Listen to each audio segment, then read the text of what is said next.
시청자 여러분 안녕하십니까? 공정언론 국민연대에서 전해드리는 주간 모니터링 보고서 위클리 포커스온입니다. 7월 둘째 주 모니터링 결과 모두 29건의 불공정 보도 사례를 적발했습니다.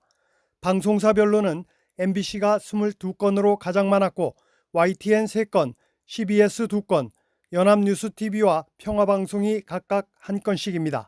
시청자 여러분의 구독과 좋아요는 언론의 공정성을 회복하기 위한 저희의 노력에 큰 힘이 된다는 점 말씀드리면서 오늘 방송 시작합니다.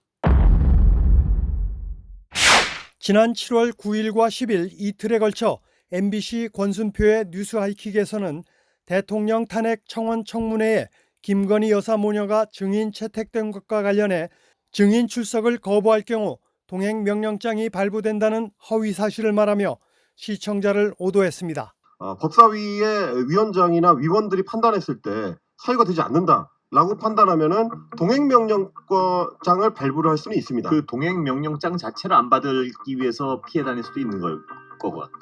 그래서 법대로 처리하게 될 것 같습니다. 법대로 하면 어떻게 되는 겁니까? 절차가? 일단 증인이 출석을 거부할 경우 동행명령권을 발동하게 됩니다. 그리고 구인하게 되죠. 국회에서의 증언, 감정 등에 관한 법률 제6조 제1항에 따르면 동행명령은 국정감사나 국정조사를 위한 위원회가 명령할 수 있습니다. 즉, 청문회 증인은 동행명령장의 대상이 아닙니다. 그럼에도 고정 패널과 출연자가 허위 사실을 말하고 진행자도 사실을 모른 채 피해 다닐 수도 있겠다, 소동이 벌어질 수 있겠다고 맞장구 치면서 시청자를 오도했습니다. 지난 7월 8일 CBS 박재홍의 한판 승부에서는 정치 이슈에 대해 대담하는 코너에 우상호 민주당 전 의원만 출연시켜 민주당 입장에서의 일방적 주장만 하도록 판을 깔아줬습니다. 또 법카 유용 의혹과 관련해서 이재명 전 대표 부부에 대한 소환을 통보했습니다. 참 이게 제가 그 대선 때 이 일로 이재명 후보와 그 사모님이 공개적으로 사과를 하고 본인들이 부주의해서 이런 일이 생겼다라고 인정한 사건이에요. 잘 아시지만 사실 거기서 문제가 된 건 10만 원어치의 이제 음식을 그 법인카드로 했다는 건데. 지난 7월 4일 검찰이 이재명 전 대표 부부에게 소환 통보한 건은 2018년부터 2019년에 김혜경 씨가 경기도청 공무원들을 시켜 최소 수천만 원대 이상의 개인 음식값을 사적으로 유용했다는 혐의입니다. 2021년 김혜경 씨의 공직선거법 위반 건과는 별개의 사건입니다. 그럼에도 야당 측 패널이 이를 10만 원어치 법인카드라고 사안을 축소하며 검찰권 남용이라고 왜곡한 겁니다.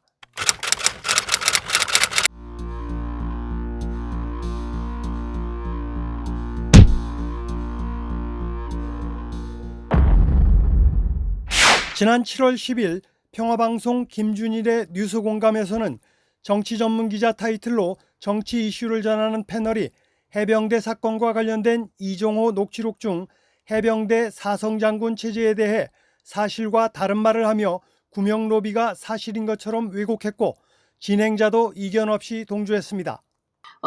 아마 내년쯤에 발표할 거거든, 해병대 별 4개 만들 거거든, 이런 얘기를 합니다. 제가 아까 8월 9일 그 통화라고 말씀을 드렸는데요. 이때까지는 사실 대통령의 공약으로 있긴 했지만 이것이 실질적으로 해병대에 별 4개가 만들어질 거라는 그것은 아무도 몰랐어요. 그리고 사실로 확인된 보도가 나오기는 했어요. 서울경제 보도가 언제 나왔냐면 올해 4월 23일 날 나온 보도예요. 그러니까 지난해 7월 9일 서울경제신문에서 힘받는 해병대 독립, 사성장군 사군체계 빨라진다라는 기사로 소개된 바 있을 정도로 논의가 활발히 진행되고 있던 것입니다. 그럼에도 장윤선 전 기자는 이종호 씨 발언이 새로운 사실로 일반인은 전혀 알 수 없는 고급 군사정보인 양 왜곡해 이 씨가 VIP를 통한 구명 로비를 했다는 것이 사실인 것처럼 시청자를 오도했습니다. 보다 자세한 정보는 공정언론 국민연대 인터넷 홈페이지에서 확인하실 수 있습니다. 시청해주신 여러분 감사합니다. 오늘은 여기까지입니다.